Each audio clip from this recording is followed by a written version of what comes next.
አሰላሙ አለይኩም ወረህመቱላሂ ወበረካቱ። ውድና የተከበራችሁ ውድ ቻናሌ ቤተሰቦች እንዴት ናችሁ? እኔ ሰላም ነኝ አልሐምዱሊላህ።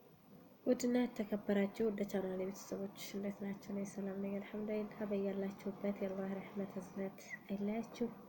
ወዳችሁ ፈዳችሁ ለምትከታተሉኝ እህት ወንድሞች ጀዛኩሙላህ ኸይር። ለሀገራችንን ሰላሙን፣ አንድነቱን፣ ፍቅሩን ያንጣልን። ሀገር ሰላም ሲሆን ሁሉም ሰላም ይሆናል። ሀገር ሰላም ካልሆነ ሁሉም ሰላም የለምና ለሀገራችንን ሰላሙን ያንጣ። ዛሬ የመጣሁት ትንሽ አሁን ለሚመጡ ውድ እህቶቼ ትንሽ ምክር አለኝ ማለት ነው።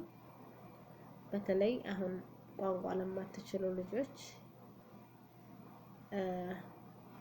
አንደኛ እናንተ አሁን ቋንቋ የማትችሉ ልጆች ምንም ነገር ቢናገሩ ተቆጡን ወይም እንዳሉን ብላችሁ አትደናገጡ። ምክንያቱም የሚሉትን አሰማቸውማ። ስለዚህ ራሳችሁን መጠበቅ፣ በአማርኛውም ሆነ በአረበኛውም እየደነጓጉራችሁ ምግብ እንዲሰጧችሁ መናገር፣ ትርባችሁ ዝም አትበሉ። በምልክትም ቢሆን እያሳያችሁ ምግብ እንዲሰጧችሁ ማድረግ አለባቸው። እንደገና ደግሞ አረቦች ከሚወዱት ባህሪ ባታረጉት ባሰሩትም ጠይብ ኦኬ ካላችኋቸው አረቦች ካለ ባህሪ እሺ የሚላቸውን ሰው ይወዳሉ። በቃ እሺ ያኔ ባሰሩትም እንኳን ራሱ እሺ። ግን እኛ ከራሴው ጀምሮ መስራታችን ላይቀር የሆነ በቃ እንዴት ነው ዝም እንላለን። ሌላ ነገር እንኳን መልስ ባንሰጥ ዝም እንላለን። ግን እነሱ ምንድነው የሚወዱት? ባንሰራውም እሺን በጣም ነው የሚወዱት። ስለዚህ እሺ እንበል ባንሰራው እንኳን ራሱ ያንን ስራ ባንሰራው እንኳን ራሱ እሺ ታልናቸው በቃ ትተው ነው የሚወጡት አጠገባችን። ግን መስራት እንሰራዋለን፣ ግን ዝም ትንል ደማቸው ነው የሚፈላው። ስለዚህ እንደገና ደግሞ ባሎቻቸው አሰሪዎቻቸው ባል የሚረብሻቸው ከሆነ ለሴትዮዋ አትናገሩ። ሴትዮዋ የብስኖ ነበር ሆና ንቅ እንታረጋቸው። ሰውየውን ፊት ላለመስጠት ሞክሩ። ከሰውየው ለመራቅ ሞክሩ። ሴትዮቱ ጋር ሷሂብ ለመሆን ሰውየውን ለመራቅ ሞክሩ እንጂ አንድ እህታችን ምን ትላለች? ባልየው በጣም አስቸገረኝ፣ ለሚስቱ ሂጄ ትነግራት ትላለች። ለሚስቱ ሂጄ ትነግራት በጥፊ ደረገመችኝ እዛው። አዎ አይወዱም እነሱ። ምክንያቱም እናንተ ፈልጋችሁ ያረጋችሁት ነገር ነው የሚመስላቸውና ስለዚህ ከዚህ ሁሉ ምንድነው ማድረግ ያለባችሁ? ከሰውየው ለመራቅ፣ ሰውየውን ፊት አለመስጠት። በተቻለ መጠን ከሴትዮዋ ጋር ለመግባባት ሞክሩ። ሴትዮዋ ጋር ተግባባችሁ ሁሉም ነገር አማረ። ግን የሆነ ነገር በምትበደሉ ሰዓት እንኳን ለሰውየው ስትናገሩ ሰውየው የዚህ ሀገር ሰዎች ምንም መፍትሄ የላቸውም። መፍትሄዎቹ ሴቶቹ ናቸው። ከሴቶቹ ጋር ባህሪያችሁን አበጅታችሁ ከሴቶቹ ጋር መመካከር። እንደገናም ደግሞ በቃ ያኔ ከሴትዮቱ ጋር ለመስማማት ሞክሩ ማለት ነው። ሴትዮቱ ጋር በተቻላችሁ መጠን ማለት ነው። ሴትዮዋ ምንም ነገር ብትላችሁ በቃ ፈገግ ለማለት ሞክሩ። አንደኛ ደግሞ እነሱ አሁን እኛ ከራሴው ጀምሮ ሲናገሩን በቃ እንቆጣለን።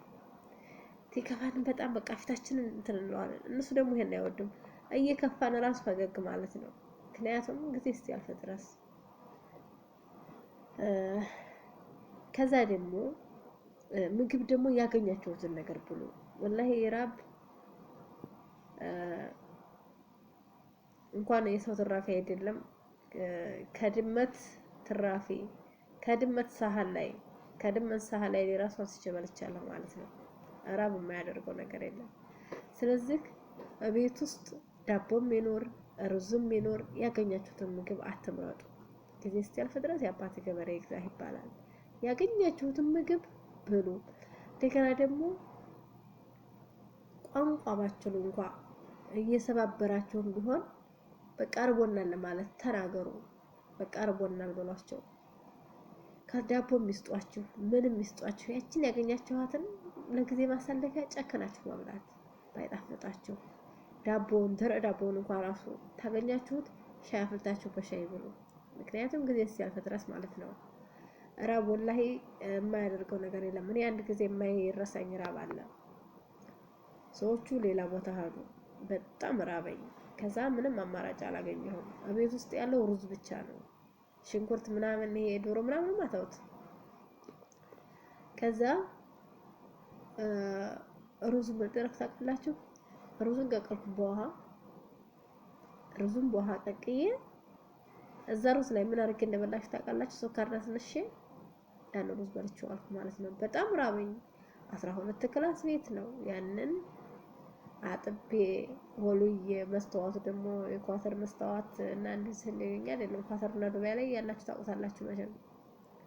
በእንትን ላይ መሰለም ላይ የተንጠላጠልኩ ነበር። እንደዛ ሆነ። በጣም ራብኩ። ያችን ሩዝ አብስዬ ስኳር ነስንሼ ያችን በልቼ ዋል አልኩ። ጊዜ ማሳለፌ ማለት ነውና ምግብ የለም አትበሉ። ያገኛችሁትን ተጠቀሙ። እንዲሁም ደግሞ በውጭ ጠፍታችሁ ለምትሰሩ ልጆች ደግሞ መልእክት አለኝ። በውጭ ለምትሰሩ ልጆች ደግሞ ምግብ የሌለበት ቦታ ተገባችሁ እንዶሚ ይዛችሁ ግቡ። እንዶሚ ገዝታችሁ በ30 ብር ብዙ ነው። ካርቶን ትገዛላችሁ። ጠይብ እንዶሚ ይዛችሁ መግባት ካልቻላችሁ ደግሞ ዱቄት ግዙ። ዱቄት ገዝታችሁ በውጭ ላይ ጠፍታችሁ ለምትሰሩ ልጆች ዳቦ ጋግሩ። ወላሂ ዳባችሁን ግግር እንደዚህ ሽሯችሁን ገዝታችሁ ወጣችሁን ሰርታችሁ በዳባችሁ ብሉ። ሻያችሁን አፍልታችሁ የምኛ እኮ ታገር ትንወጣ ሁሉን ነገር እንችል ነው። ዳባችሁን ጋግሩ። ምግብ የሌለበትን ብላችሁ ስራ አታበላሹ ባካችሁ።